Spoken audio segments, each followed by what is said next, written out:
Simon & Schuster Audio presents Thoughtless by S.C. Stevens. Read by Rebekkah Ross.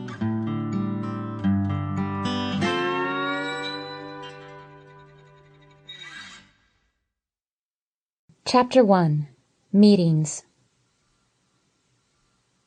It was the longest drive I had ever been on. That really wasn't saying a whole lot, since I had never driven more than 60 miles away from my hometown. Still, by anyone's standards, the drive was absurdly long. According to MapQuest, it was roughly 37 hours and 11 minutes long. I'm assuming that's if you're superhuman and never need a pit stop, of course. My boyfriend and I were driving away from Athens, Ohio. I had been born and raised there, along with every other member of my family.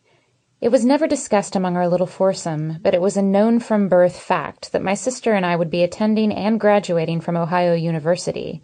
Therefore, it had been a terrible family tragedy when, a few months ago, during my second year there, I'd made plans to transfer out in the fall.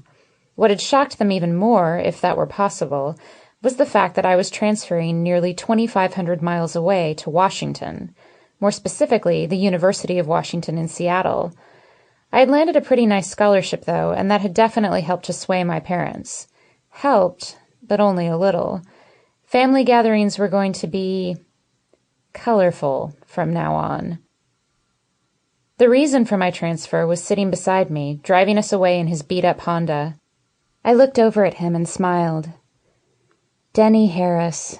He was beautiful.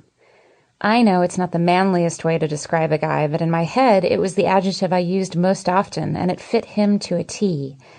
He was originally from a small town in Queensland, Australia, and a lifetime spent in the water at that exotic locale had left him tanned and muscular, but not in a beefy kind of way. No, in a more natural, proportioned, athletic way. He wasn't overly tall for a guy, but he was taller than me, even when I wore heels, and that was enough. His hair was a dark, dark brown, and he liked to have it lightly styled into chunky but orderly pieces. I loved to do this for him, and he adoringly let me, sighing and complaining the whole while that he was just going to shave it off one day. He loved it, though. His eyes were warm and a deep, dark brown, and were currently turned in my direction to sparkle at me. Sample complete. Ready to continue?